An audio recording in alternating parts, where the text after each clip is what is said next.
ANZ has become Australia's first major bank to enter the exchange-traded fund market through a partnership with London-based ETF Securities.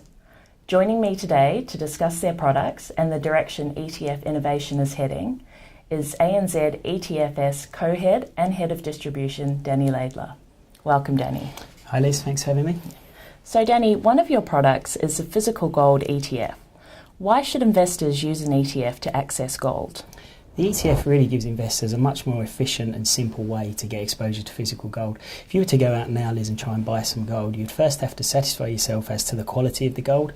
Secondly, you'd have to pay the costs associated with transporting, storing, insuring it. And thirdly, and most importantly, when you come to sell it, you need to find someone who's prepared to buy it from you from the right price. The ETF, however, you can simply just buy and sell on exchange like you buy and sell shares in Woolworths or Telstra. The good thing with the ETF is every time we issue another share in the ETF, we first have to put some gold in the vault. So the ETF's always 100% physically backed by gold bullion. Another one of your products, the physical renminbi ETF, is also physically backed. What's the benefit of physically backing an ETF product? Sure, so all of our ETFs are actually physically backed, so the gold one we've just covered, the physical renminbi, and also our other currency product, which is our physical US dollar. The advantages there are that the ETF holds the asset that it's trying to get exposure to, so it very accurately tracks the price of the underlying commodity or currency. Now we also have free equity ETFs, and they're also physically backed and fully replicated. What that means is that they hold all of the components of the index in its correct weighting. So for example, our ASX 100 ETF, if there's a stock that's say 5% of the index, it will also be 5% of the ETF. So there's no other instruments in there, that things like futures, derivatives, etc. So there's no additional counterparty exposure. Can you explain a bit further about the investment philosophy behind your physical renminbi ETF?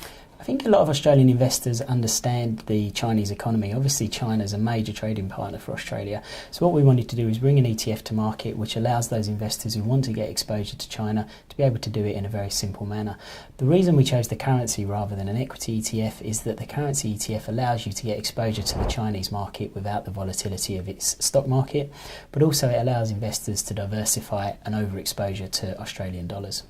I understand investing in renminbi can be difficult for Australian investors who are looking to diversify their portfolios.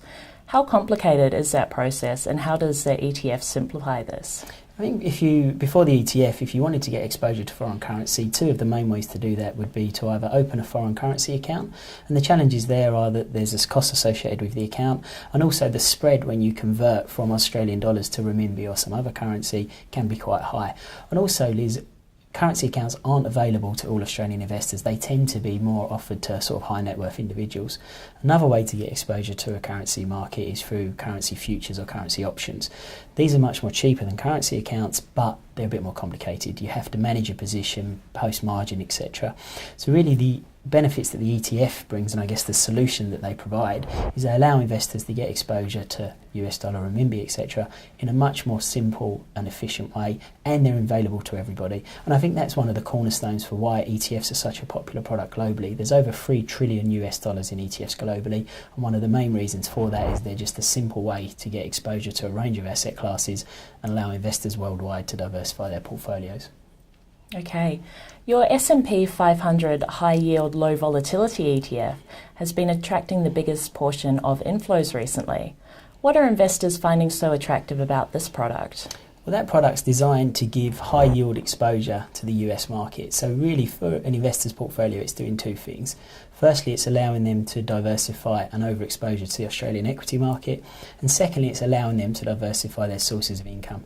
So if you're an income investor and you have most of your income generated in Australia, if the Australian stock market suffers a downturn, your level of income could fall. Whereas if you're getting some of that income from overseas, hopefully if Australia suffers a downturn, you'll still be able to maintain that high level of income. Now, the ETF at the moment is currently yielding over 4%, which is double the yield of the standard S&P 500, and it just achieves this for a few simple investment processes. Firstly, we take the S&P 500, which is the 500 largest companies in America as our universe. We pick the 75 stocks with the highest yield, Of those 75 stocks, we then pick the 50 with the lowest volatility, and finally we then weight those stocks based on the amount of income that they're paying out. So very simple screens, but very effective. And that ETF is just 0.35% per annum. So as well as getting all those benefits, it's very low cost. And I think that's why it's proving so popular at the moment. When ETFs first hit the market, it was all about pretty bland Australian equities. How easy is it to innovate within the space now? There's still a wide range of ETFs available globally that aren't currently available in Australia. I think we're seeing more and more smart indexes coming out from more providers as well. So I still believe there's a lot more exposures that we can offer to Australian investors through the ETF market. Australia is often compared to Canada, they're quite similar economies. Well, the Canadian ETF market is $70 billion with 360 ETFs. In Australia, we've got about 120, so we've still got quite a way to go yet. And where do you see the next wave of innovation as coming from? I think we'll continue to see more of sort of these smart beta ETFs. Smart beta ETFs are very popular internationally as well as Australia. Smart beta is a bit of a buzzword, but really all it means is that the index is weighted by something other than market cap or the size of the company. So for example, our US high yield low volatility ETF that I just talked about, that's weighted by income or dividend yield that each company's paying out. So I think there'll be more and more smart beta ETFs come to market.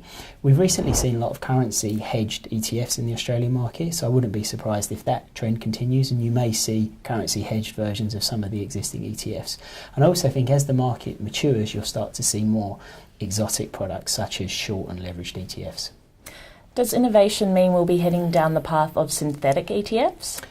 Quite possibly. I think as I say, as the market matures and as you see different exposures come into market, then there will naturally be a move towards synthetic ETFs, and that's quite simply because for some exposures you have to get that synthetically. If you take, for example, wheat or corn, it's a perishable commodity. You can't really physically back an ETF with wheat or corn, so instead you use wheat or corn futures because they're liquid, they're transparent, and they track the spot price of the commodity.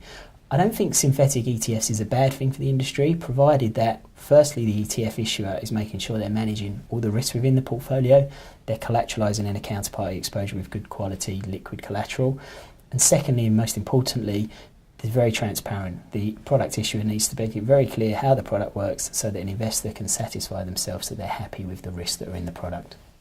Great. Thanks so much for joining us today, Danny. Thanks for having me.